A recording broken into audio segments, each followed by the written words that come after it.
2 মাসের সরকার, কিন্তু এটা কিন্তু 5 বছর, মনে হয় যে 5 বছর সরকার আমরা শুরুই করলাম না, তার আগেই যত সব অভিযোগ। এই 2 মাসে কি কি করছেন মাননীয় প্রধানমন্ত্রীর নেতৃত্বে, সেই কথাগুলি কিন্তু একবারও বলেন না। জামাতের সাধারণ সম্পাদক গোলাম পারোয়ার সাহেব আমার পাশের সিটেই ছিলেন। আমি ম্যাক্সিমাম সময় তাকে আমার বালিশটা দিতাম তাদেরকে শোয়ার জন্য। সকল প্রশংসার দাবিদার আল্লাহ রাব্বুল আলামিন। আমি স্মরণ করছি স্বাধীনতার মহান ঘোষক শহীদ রাষ্ট্রপতি জিয়াউর রহমানকে। আমি স্মরণ করছি মমতাময়ী মা, যার মাতৃস্নেহে বড় হয়েছি, দেশ নেত্রী বেগম খালেদা জিয়াকে। আমি কৃতজ্ঞতা প্রকাশ করছি আজকের এই হাউজের নেতা মাননীয় প্রধানমন্ত্রী দেশনায়ক তারেক রহমানের প্রতি। আমি কৃতজ্ঞতা প্রকাশ করছি আমার টাঙ্গাইল 5 এলাকার যে জনগণ আমাকে ভোট দিয়ে এই সংসদে পাঠিয়েছেন, তাদের প্রতি আমি কৃতজ্ঞতা প্রকাশ করছি। বিশেষ করে আমি কৃতজ্ঞতা প্রকাশ করছি বাংলাদেশের সকল নারী ভোটারদের প্রতি, যারা বেহেশতের প্রবণকে প্রত্যাখ্যান করে বিএনপিকে নির্বাচিত করেছেন, সেই সব নারী ভোটারদের।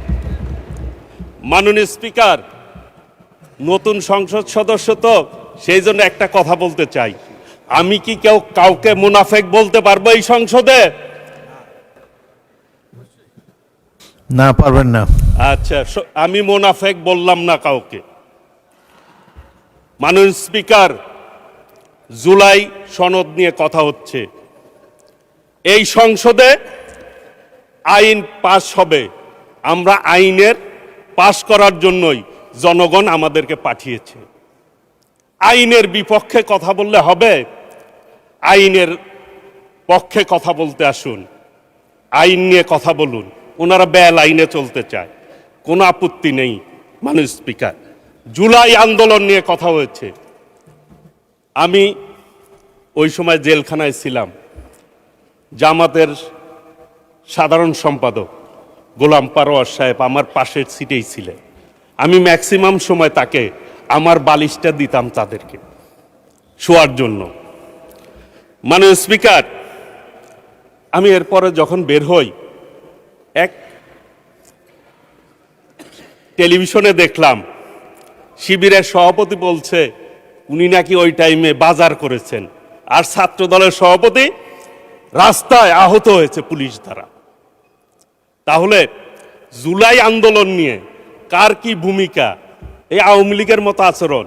আওয়ামী লীগ 71 মনে হয় যে আওয়ামী লীগই করছে, আর কেউ যুদ্ধ করে নাই, এইরকম আচরণ আওয়ামী লীগ করছে। এ দানি ওই রোগ তাদের ভিতরে ঢুকছে। জুলাই আন্দোলন খালি তারাই করছে, আর কেউ করে না। এইটা বলে আজকের এই সংসদ ঐক্যবদ্ধতা সংসদ। একটি জিনিস এই সংসদে মাননীয় স্পিকার, যে ফ্যাসিবাদ বিরোধী আন্দোলন যারা করেছে তারাই এই সংসদে সংসদ সদস্য হয়েছে। জুলাইয়ের সনদ নিয়ে কথা বলে যে গণভোট, আমাদের মাননীয় প্রধানমন্ত্রী গণভোটের পক্ষে কথা বলেছে। আমরা 51%-এর প্রায় অধিক কিন্তু আমরা প্রতিনিধিত্ব করি। কাজে 70 ভাগের মধ্যে 51 ভাগ মানুষ আমাদের কথায় ভোট দিয়েছে, আমাদের নেতার কথায় ভোট দিয়েছে। সেটা স্মরণে রাখতে হবে। কথায় কথায় বলেন যে আওয়ামী লীগের মতো ফ্যাসিবাদের মতো আচরণ ঢুকে গেছে। 2 মাসের সরকার, কিন্তু এটা কিন্তু 5 বছর, মনে হয় যে 5 বছর সরকার আমরা শুরুই করলাম না, তার আগেই যত সব অভিযোগ। এই 2 মাসে কি কি করছেন মাননীয় প্রধানমন্ত্রীর নেতৃত্বে, সেই কথাগুলি কিন্তু একবারও বলেন না।